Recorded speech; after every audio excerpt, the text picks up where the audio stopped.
بسم اللہ الرحمن الرحیم، السلام علیکم ناظرین، میں ہوں عرفان ہاشمی اور آپ کو پروگرام دو ٹوک میں خوش آمدید کہتا ہوں۔ اور شہر اقتدار سے میرے ساتھ موجود ہے ابراہیم راجہ صاحب۔ راجہ صاحب السلام علیکم۔ وعلیکم السلام۔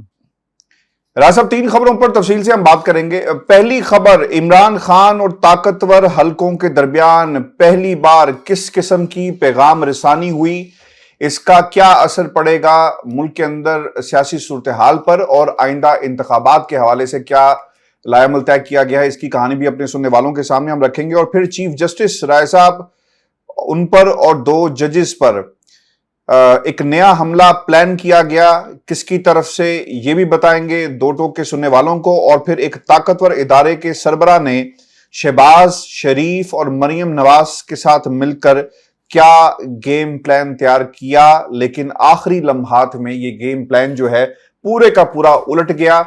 اس گیم پلان کے الٹنے کی کہانی بھی اپنے سننے والوں کے سامنے رکھیں گے۔ لیکن رائے صاحب، آج خان صاحب کو آپ نے سنا ہوگا، اور ہمارے سمیت پاکستان کے تمام لوگوں نے بھی سنا، اپوزیشن نے بھی سنا، شہباز شریف نے بھی سنا، لندن میں بیٹھے ہوئے نواز شریف نے بھی سنا، تمام مخالفین آج یہ سوچ رہے ہوں گے کہ یہ تقریر نہیں تھی بلکہ یہ ایک وکٹری سپیچ تھی جو خان صاحب کی طرف سے دی گئی۔ راجہ صاحب، خان صاحب نے پاکستان کے اداروں کو بھی پیغام دے دیا ہے، اور آئندہ سے جو ورکنگ ریلیشن شپ ہے وہ کس نوعیت کے ہوں گے یہ بھی بتا دیا۔ پاکستان کی سیاسی جماعتیں کہاں پر سٹینڈ کرتی ہیں، خان صاحب کے ساتھ ٹیبل پر بیٹھنے کی بات ہوئی ہے، دعوت دے دی گئی، پہل عمران خان نے کر دی ہے، دوسری طرح سے برف پگھلی ہے، یہ بھی بتا دیا۔ اور پھر یہ جماعت جو پاکستان تحریک انصاف ہے، راجہ صاحب، یہ اب جماعت نوجوانوں کی جماعت تو تھی ہی جسے ممی ڈیڈی کہا جاتا تھا، لیکن اب یہ پاکستان کی عوام کی ایک فرنچائز بن گئی ہے۔ خان صاحب کیا کہتے ہیں؟ خان صاحب یہ کہتے ہیں کہ اب پوری قوم الیکشن کی طرف جا رہی ہے اور ملکی بحران کا اس کے علاوہ کوئی حل نہیں تھا۔ حکومت اب بھی الیکشن سے فرار کی کوشش کر رہی ہے، لیکن اب یہ ممکن نہیں رہا۔ اب ہمیں حکومت میں آ کر ملک کو ڈیفالٹ سے نکالنے کے لیے مشکل فیصلے کرنے ہوں گے۔ اب ہمیں سب کو مل کر آگے بڑھنا ہوگا، اداروں کو اپنا کردار ادا کرنا ہوگا، کیونکہ اگر ہم اپنے ملک سے مخلص ہیں تو ہمیں آگے بڑھنا ہوگا۔ اس کی ابتدا میں خود کرتا ہوں۔ مجھے یہ بھی معلوم ہے کہ مجھ پر دوبارہ حملہ کیا جا سکتا ہے، ایک منصوبہ تیار کیا گیا، تاہم مجھ پر جن لوگوں نے قاتلانہ حملہ کیا میں انہیں سنت پر عمل کرتے ہوئے معاف کرتا ہوں، جس طرح فتح مکہ کے موقع پر عام معافی کا اعلان نبی پاک صلی اللہ علیہ وآلہ وسلم کی طرف سے کیا گیا۔ نیلسن منڈیلا کی انہوں نے اگزامپل دی، 27 سال وہ جیل میں رہے، باہر نکلے، اپنے دشمنوں کو معاف کر دیا، اور ان کے چہرے پر غصہ نہیں تھا بلکہ مسکراہٹ تھی، جیت کی ایک خوشی کی ایک جھلک تھی ان کے چہرے پر، جس کا ذکر انہوں نے کیا۔ اور پھر پی ڈی ایم میں عقل ہے تو تمام انتخابات ایک ہی تاریخ کو کرائی جا سکتی ہے۔ رائے صاحب، 4 چیزیں میں چاہوں گا کہ ایک ایک کر کے اس کو ایکسپلور کیا جائے۔ پہلی چیز، جب آپ نے یہ تقریر سنی، رائے صاحب، آپ کی کیا اسیسمنٹ ہے؟ سب لوگوں کو اکٹھا کر کے آگے چلنے کی بات کی جا رہی ہے، اور ایک اعتماد تھا، باڈی لینگویج دیکھیں، الفاظ کا چناؤ دیکھیں، اداروں اور پاکستان کی سیاسی جماعتوں کو کس طرح آگے لے کر چلنا ہے اس کو دیکھیں، تو مجھے تو کم از کم ایسا ہی لگا کہ عمران خان الیکشن جیت چکے ہیں اور یہ ان کی ایک وکٹری سپیچ تھی۔ جی رائے صاحب۔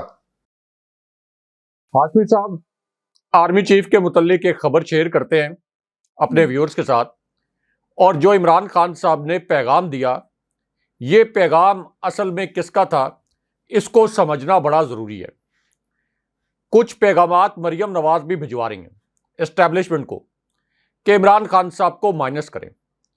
مریم نواز کی سیاسی حیثیت یہ ہے کہ وہ سپریم کورٹ سے ایک فراڈ خاتون قرار پائی تھی۔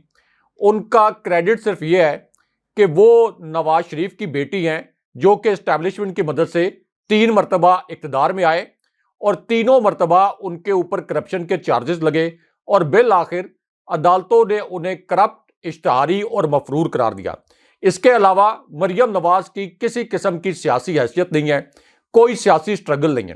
ایک پیغام ہے مریم نواز کا army chief general Asim Munir کے لیے، جو بار بار وہ اسٹیبلشمنٹ کو یہ پیغام دیتی ہیں کہ عمران خان صاحب کو نائل کروائیں، عمران خان صاحب کو مائنس کروائیں یا خدا نخواستہ خود رانا ثناء اللہ کے ذریعے یا کسی اور ٹول کے ذریعے عمران خان صاحب کو راستے سے ہٹا دیں، یعنی ان کی خدا نخواستہ جان لے لیں۔ اب اس کے مقابلے میں عمران خان صاحب نے جو army chief general Asim Munir کا ان کو پیغام دیا ہے، اس کی اہمیت کیوں ہے؟ آگے جا کر آرمی چیف کے متعلق خبر بھی شیئر کرتے ہیں۔ اس کی اہمیت اس لیے بہت زیادہ ہاشمی صاحب کہ یہ پیغام ایک ایسے لیڈر کی جانب سے ہے جو کہ پاکستان کی تمام اکائیوں میں یکساں طور پر مقبول ہے، جس کی کے پی میں، پنجاب میں اب سے چند ہفتے پہلے تک حکومت تھی۔ آزاد کشمیر اور گلگت بلتستان جو پاکستان کی ریاست کے لیے اور پاکستان کی افواج کے لیے انتہائی حساس علاقے ہیں، یہاں کے حکمران عمران خان صاحب ہیں۔ آپ کے وفاق کا مینڈیٹ یعنی پارلیمنٹ کی سب سے بڑی قوت بھی عمران خان صاحب ہیں۔ آج بھی 84 نشستوں والے شہباز شریف جو ہیں وہ جعلی پرائم منسٹر بنے ہوئے ہیں۔ 155 نشستوں والے قومی اسمبلی میں عمران خان صاحب جو ہیں وہ سٹرگل کر رہے ہیں سڑکوں کے اوپر۔ تو مطلب یہ ہو گیا کہ پارلیمانی قوت بھی عمران خان صاحب سب سے بڑے ہیں۔ اسلام آباد میں قومی اسمبلی کی 3 نشستیں، کل ملا کر 3 نشستیں ہیں، یہ تینوں نشستیں بھی عمران خان صاحب کے پاس ہیں۔ کراچی کے شہری علاقوں کا جو مینڈیٹ ہے اس کا بڑا حصہ عمران خان صاحب کے پاس ہے، اور عمران خان صاحب اس پورے ملک کو متحد رکھ سکتے ہیں کیونکہ لیڈر وہ ہوتا ہے جس کی تمام اکائیوں میں ایکسیپٹنس ہو۔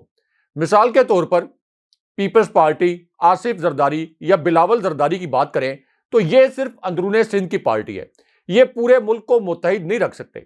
اسی طرح یہ جو جی ٹی روڈ کی پارٹی تھی نون لیگ، جو کہ پھر سکڑ کر لاہور کی پارٹی بن گئی، اب لاہور میں بھی سکڑ کر یہ چند حلقوں کی پارٹی بن گئی ہے، کیونکہ لاہور میں 4 حلقوں میں سے 3 حلقوں میں یہ ضمنی الیکشن ہارے، اس الیکشن کو یہ ہارے 4 میں سے 3 حلقے، جس کی کیمپین کو مریم نواز خود لیڈ کر رہی تھی۔ تو اس کا مطلب یہ ہے کہ نون لیگ جس کی پنجاب کے کچھ پاکٹس میں اور لاہور کی کچھ پاکٹس میں پریزنس ہے، وہ بھی ملک کو متحد نہیں رکھ سکتی یا لوگوں کو ایک پلیٹ فارم پر اکٹھے نہیں کر سکتے، مشکل فیصلے نہیں کر سکتے، لوگوں کو باور نہیں کرا سکتے کہ مشکل فیصلے کرنے کیوں ضروری ہے۔ کے پی میں ان کی 0 پریزنس ہے، سندھ میں ان کی 0 پریزنس ہے، کراچی میں ان کی 0 پریزنس ہے، اور بلوچستان میں ان کی 0 پریزنس ہے۔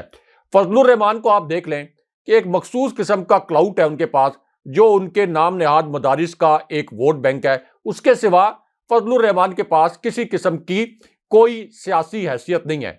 تو عمران خان صاحب جن کے متعلق اب انتخابی سرویز یہ بتا رہے ہیں کہ کم سے کم 75% ووٹ، یعنی 2/3 اکثریت نہیں، 3/4 اکثریت جو ہے ان کو 2023 کے قومی اسمبلی کے الیکشن میں ملے گی، تو یہ جو پیغام ہے army chief general Asim Munir کو ایک ایسے لیڈر کی جانب سے بھیجا گیا۔ اور اس میں سب سے اہم بات یہ ہاشمی صاحب کہ ایک طرف 30 سال تک اس ملک میں لوٹ مار کرنے والا جو کرپٹ ٹولہ ہے وہ army chief general Asim Munir کو پیغامات بھجوا رہا ہے، جس نے اس ملک کو 1 انچ آگے نہیں بڑھایا لیکن اپنے اربوں خربوں روپے کے اثاثے بنا لیے۔ دوسری جانب ایک ایسا leader army chief general Asim Munir کو پیغام پہنچا رہا ہے ملک بچانے کے لیے، ملک کو متحد رکھنے کے لیے، جس نے صرف 3.5 سال حکومت کی، دیوالیہ ہوئی اکانومی کو 5.97% گروتھ ریٹ کے اوپر لے گئے، اور اس کے بعد کووڈ جیسے چیلنج سے نمٹنے کے باوجود نچلے طبقے کو ریلیف بھی دیا، فوج کا مورائل ہائی رکھا، سفارتی سطح پر شاندار کامیابی حاصل کی، اور 1% کا مالی سکیم جو ہے وہ 8 مہینے جناب باجوہ کی جب اسٹیبلشمنٹ رہی، جناب باجوہ جب آرمی چیف رہے، تو 1 روپے کا سکیم جو ہے وہ عمران خان صاحب کے خلاف یا ان کے جو ساتھی ہیں ان کے خلاف نہیں لایا جا سکا۔ اسی وجہ سے اب عمران خان صاحب اور ان کے ساتھیوں پر بیانات کے اوپر مقدمے درج کیے جا رہے ہیں۔ تو ہاشمی صاحب اب یہ جو کمپیریزن ہے یہ میں نے اپنے ویورز کو سمجھانے کے لیے اور شاید اسٹیبلشمنٹ کے لیے بھی یہ نقطہ سمجھنے والا ہے کہ ایک طرف ایسے لیڈر کا پیغام ہے کہ اس ملک کو بچا لیں، لوگوں کو متحد کر لیں، اکانومی کو بچا لیں، الیکشن ہو، جو حکومت آئے جس کے پاس مینڈیٹ ہو وہ مشکل فیصلے کر لے، اور دوسری جانب ایسی قوتیں ہیں یعنی مریم نواز، بلاول زرداری یا شہباز شریف جو کہ مقامی سطح کی پارٹیز ہیں، کرپٹ بھی ہیں، عوام ان سے نالاں بھی ہے، ان کو ووٹ بھی نہیں دینا چاہتے، تو اسٹیبلشمنٹ کے پاس کیا چوائس ہونی چاہیے؟ اس ملک کو آگے بڑھانے کے لیے میں یہ ازیوم کرتا ہوں اور اپنے ویورز سے یہ کہتا ہوں کہ ایک لمحے کے لیے وہ تصور کریں کہ وہ اسٹیبلشمنٹ ہو اور ان کے پاس یہ چوائس ہو کہ ملک کو آگے بڑھانا ہے. تو اب ہمارے پاس ایک لیڈر ہے عمران خان, ایک طرف ہے پی ڈی ایم. تو یہ جو تمام حقائق میں نے پی ڈی ایم کے متعلق اور عمران خان صاحب کے متعلق بیان کیے کہ کون سا لیڈر ہے جو ملک کو آگے بھی لے کے جا سکتا ہے, یعنی ترقی بھی ملک کر سکتا ہے, معیشت بھی بحال ہو سکتی ہے, لوگوں کو متحد بھی رکھ سکتا ہے. تو اسٹیبلشمنٹ کے پاس سب سے آسان چوائس کیا ہونی چاہیے؟ تو اس وجہ سے یہ جو عمران خان صاحب کا پیغام تھا یہ بہت زیادہ اہمیت کا حامل ہے. اچھا, اس میں نا ایک چیز یہ ہوئی کہ عام معافی کا اعلان کر دیا گیا. رائے صاحب, آپ کو یاد ہے کہ صدر صاحب نا جہاز پکڑ کر زمان پاک میڈیشن کرتے رہے ہیں. آپ کو لگتا ہے کہ یہ پیغام خان صاحب نے ایکسیپٹ اس لیے کیا آہستہ آہستہ کہ اسٹیبلشمنٹ ایک حقیقت ہے, خان صاحب خود بھی کہہ چکے, اور آپ کنفرنٹیشن نہیں چاہتے, اور اب ایک ماحول ایسا بن رہا ہے کہ ٹھیک ہے آئین پاکستان کے سامنے سب نے سرنڈر کر دیا, حکم آ گیا, الیکشن ہونے جا رہے ہیں, یا ابھی بھی کہیں نہ کہیں گنجائش ہے جو عام معافی کا اعلان کیا گیا ہے, کچھ طاقتیں انتخابات نہیں ہونے دیں گی, یا سب اچھے کی خبر آ رہی ہے جس شہر میں آپ بیٹھے ہیں وہاں سے؟ ہاشمی صاحب دیکھیں, جناب باجوہ جو کچھ کر رہے تھے بطور آرمی چیف, اس میں پوری فوج کو تو قصوروار نہیں ٹھہرایا جا سکتا. یہ ایک ایسی فوج ہے کہ جو پاکستان کی حفاظت کی ضامن ہے. آج بھی عمران خان صاحب نے کہا کہ پاکستان کی سلامتی کے لیے فوج کا مضبوط رہنا ضروری ہے. فوج کا مضبوط رہنا کسی بھی ملک کے لیے ضروری ہوتا ہے. تو جناب باجوہ کی پالیسیوں کی ذمہ داری پوری فوج پر تو نہیں ڈالی جا سکتی. یہی فوجی سرحدوں پر جاگتے ہیں تو ہم سوتے ہیں, ہم سکون کی نیند اسی وجہ سے سوتے ہیں. تو ہاشمی صاحب, اب عمران خان صاحب فوج جو پاکستان کے اندر ایک بہت بڑی سٹیک ہولڈر اس وجہ سے ہے کہ ایک تو ہمارے جو دو بارڈرز ہیں, ہم کو پتہ ہے کہ ایک طرف تو انڈیا والا بارڈر ہمارا بڑا ہوسٹائل ہے, اب افغانستان والا بارڈر جو ہے وہ بھی بڑا ہوسٹائل ہو گیا ہے, پھر ایران والا جو بارڈر ہے وہاں سے بھی دہشت گردی ہوتی ہے, پھر ہمارے ہاں جو قدرتی آفات آتی ہیں اس میں بھی ہم نے دیکھا ہے کہ فوج کا ایک امدادی جو کردار ہوتا ہے. اور پھر سب سے اہم بات یہ ہے کہ نہ چاہتے ہوئے بھی, جو کہ آپ یہ کہہ لیں کہ ایک ناپسندیدہ رول ہی صحیح, لیکن نہ چاہتے ہوئے بھی پچھلے 75 سال سے روایتی طور پر اسٹیبلشمنٹ کا پاکستان کی سیاست میں ایک بڑا مؤثر کردار رہا ہے. اور اسٹیبلشمنٹ کی بریفنگز آپ اٹینڈ کریں تو یہی اسٹیبلشمنٹ جو ان کی قیادتیں تھیں, یعنی جو سابق فوجی قیادتیں تھیں, یہ ہمیشہ یہ کہتے تھے کہ اگر ہم سیاست پر اپنا اثر و رسوخ نہ رکھیں تو یہ شریف خاندان اور زرداری خاندان اس ملک کو لوٹ کر کھا جائے. تو اس کانٹیکسٹ میں جب عمران خان صاحب کو پتہ ہے کہ اسٹیبلشمنٹ کا بہرحال ایک اثر و رسوخ پاکستان کی سیاست پر موجود ہے, عمران خان صاحب نے جناب باجوہ اور اسٹیبلشمنٹ کی اس اثر و رسوخ کو آپ یہ کہہ سکتے ہیں کہ مکمل طور پر ختم کر دیا, مکمل طور پر پیچھے دھکیل دیا. پہلی مرتبہ تاریخ میں عمران خان صاحب نے یہ کیا کہ اسٹیبلشمنٹ کو مکمل طور پر پیچھے دھکیل دیا. لوگوں میں جو خوف تھا عمران خان صاحب کی وجہ سے ختم ہو گیا, لوگوں میں شعور آ گیا. لیکن اس کا ہرگز مطلب یہ نہیں ہے کہ ہمارے لوگ, ہماری عوام, پی ٹی آئی کے سپورٹرز یا جو عام لوگ ہیں وہ کوئی فوج کے خلاف کھڑے ہو گئے ہیں. فوج کے خلاف کوئی نہیں کھڑا ہوا. کوئی پاکستانی, کوئی عام شخص اپنی فوج کے خلاف نہیں کھڑا ہو سکتا, اپنی فوج کے خلاف بات نہیں کر سکتا. یہ پوائنٹ عمران خان صاحب سمجھانے کی کوشش کر رہے ہیں کہ اس وقت, اور انہوں نے بہت باقاعدہ اس لیے ایک تمہید بھی باندھی اور سب کچھ کیا. بالکل ٹھیک ہے رائے صاحب, فوج ہماری ہے اور کنٹروورسیز اس طرح نہیں پیدا ہونی چاہیے پاکستان کے لیے, عوام کے لیے. راز صاحب, اس میں نا ایک نقطہ بڑا امپورٹنٹ ہے کہ ایک دن تمام انتخابات کروائے جائیں. اچھا, یہ رانا ثناء اللہ بھی ان ایکشن آ گئے. وہ رانا ثناء اللہ جو عمران خان کو حقارت کی نگاہ سے دیکھتے رہے, آج وہ بھی بات کر رہے ہیں کہ جناب ایک دن تاریخ اگر آپ دے دیں تو ہم سب مل کر بیٹھ کر بات کر لیں گے. اس کا مطلب یہ ہے کہ انہیں بھی احساس ہو گیا کہ عمران خان مائنس نہیں ہو سکتا, اب یہ پلس پلس ہو گیا ہے. ہاں, نواز شریف مائنس ہو سکتا ہے. راج صاحب کیا خبر ہے, راجہ پرویز اشرف کو بھی ٹاسک دیا گیا, رانا ثناء اللہ کو بھی ٹاسک دیا گیا, اور اس کے بعد احسن اقبال نے بھی یہ بات کی, دیگر لوگ بھی یہ بات کر رہے ہیں, شاہ محمود قریشی نے بھی یہ کہہ دیا. اس سے پہلے خان صاحب نے اپنی اسپیچ میں بھی کہا کہ ایک دن انتخابات ہوتے, پی ڈی ایم کو چاہیے تھا کہ اعلان کرتے, لیکن انہوں نے ایسا نہیں کیا. اس کا مطلب یہ ہے کہ بیک ڈور میں کہیں نہ کہیں گفتگو ہوئی ہے اور پاکستان تحریک انصاف نے ماننے سے انکار کر دیا. اسی لیے خان صاحب نے آج تقریر میں یہ کہہ دیا کہ بہت اچھا ہوتا کہ تقریر جو تاریخ ہے وہ ایک ہی دن دے دی جاتی قومی اسمبلی اور صوبائی اسمبلی کے انتخابات کے حوالے سے. اور راجہ صاحب اس کے اندر یہ بھی ایڈ کر دیجیے گا, اب یہ جو تحریک انصاف ہے, اب یہ ممی ڈیڈی پارٹی نہیں رہی, لوگ جیلوں میں گئے, باہر آئے, تقریریں ہوئی, اور اب ایک نئی پی ٹی آئی جو ہے وہ پاکستان کی عوام کے پاس ایک تیسری بڑی طاقت یعنی تیسرا آپشن اور سب سے بڑی طاقت بن کر سامنے آئی ہے. کیا کہیں گے رائے صاحب اس حوالے سے؟ ہاشمی صاحب, ایک تو پی ڈی ایم کی اسیسمنٹ یہ ہے, اور اسلام آباد میں اقتدار کی راہداریوں میں یہ اطلاع بھی گردش کر رہی ہے کہ شہباز شریف کو یہ بھی کنوے کیا گیا ہے کہ کچھ جج صاحبان مینیج نہیں ہو رہے, چیف جسٹس صاحب اس وقت مینیج نہیں ہو رہے. یہ جو 5 رکنی بینچ بنا تھا, اس کے متعلق فاروق ایچ نائک نے سپریم کورٹ میں یہ بیان سبمٹ کیا تھا کہ ہم اس بینچ کے متعلق یہ چاہتے ہیں کہ یہی بینچ اب اس کیس کی سماعت کرے, ہم فل کورٹ کی درخواست واپس لے رہے ہیں. اس کا مطلب یہ ہے کہ ان کو یقین تھا کہ اس 5 رکنی بینچ سے ان کے حق میں فیصلہ آئے گا, لیکن وہ ججز مینیج نہیں ہوئے. اس میں چیف جسٹس صاحب اور پھر سپریم کورٹ کے جو 2 دیگر معزز جج صاحبان ہیں, انہوں نے آئین کو اپ ہولڈ کیا اور ہر صورت میں 90 دن کے اندر الیکشن کرانے کا حکم جاری کیا. تو اس سے یہ لگتا ہے کہ یہ جو 3 جج صاحبان ہیں یہ مینیج نہیں ہو پا رہے, اس لیے شہباز شریف کو یہ پیغام دیا گیا ہے کہ اب آپ کو الیکشن کی جانب جانا پڑے گا, یعنی کے پی کا الیکشن, پنجاب کا الیکشن کرانا پڑے گا. آپ کے پاس چوائس یہ ہے کہ یا تو آپ 30 اپریل کو جو ڈیٹ دی گئی ہے اس پر کے پی اور پنجاب اسمبلی کا الیکشن کروا لیں. اگر آپ 30 اپریل کو الیکشن کرواتے ہیں, اس سے آپ کو سیاسی نقصان یہ ہوگا کہ عمران خان صاحب 3/4 اکثریت سے پنجاب میں واپس حکمران بن کر آ جائیں گے, کے پی میں بھی 3/4 اکثریت سے حکمران بن کر آ جائیں گے.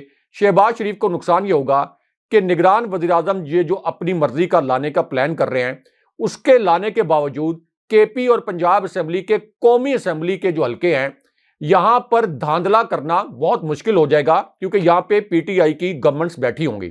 ایک تو شہباز شریف کو یہ پیغام کنوے کیا گیا ہوگا کہ ایک آپ کے پاس یہ آپشن ہے. دوسرا جو بہتر آپشن ہے شہباز شریف کے لیے وہ یہ ہے کہ عمران خان صاحب کو کنونس کیا جائے, عمران خان صاحب کو آن بورڈ لیا جائے اور یہ کہا جائے کہ اچھا پنجاب اور کے پی اسمبلی کے الیکشن بھی آپ تھوڑا سا آگے لے جائیں, ہم قومی اسمبلی کا الیکشن تھوڑا سا پیچھے لے آتے ہیں. یعنی پہلے تو یہ کہہ رہے تھے کہ پارلیمنٹ کی مدت ہم 1 سال بڑھائیں گے, لیکن اب یہ کہہ رہے ہیں کہ کوئی فارمولا ڈسکس کر لیا جائے, یعنی اگست میں یا جولائی کے آخری ویک میں یا سپٹمبر کے پہلے ویک میں کوئی ایگریمنٹ کر لیا جائے کہ اسی وقت جو ہے قومی اسمبلی اور صوبائی اسمبلی کے الیکشن اکٹھے ہوں. تو شہباز شریف کو یہ جو پیغام دیا گیا, جس کا اظہار پھر رانا ثناء اللہ نے کہا کہ ہم ایک فارمولا بنانا چاہتے ہیں کہ دونوں یعنی صوبائی اسمبلیوں کے اور قومی اسمبلی کے انتخابات ایک ساتھ ہوں. تو اس کی وجہ یہ ہے کہ شہباز شریف کو بڑا کلیئر ہو گیا ہے کہ اب چیف جسٹس اور سپریم کورٹ ان کو سپیئر نہیں کریں گے. اور پھر ہاشمی صاحب, شہباز شریف کو اپنی اچکن جو ہے یہ بڑی عزیز ہے. شہباز شریف کو یہ بھی پتا ہے کہ بڑی مشکل سے میں نے یہ اچکن پہنی ہے.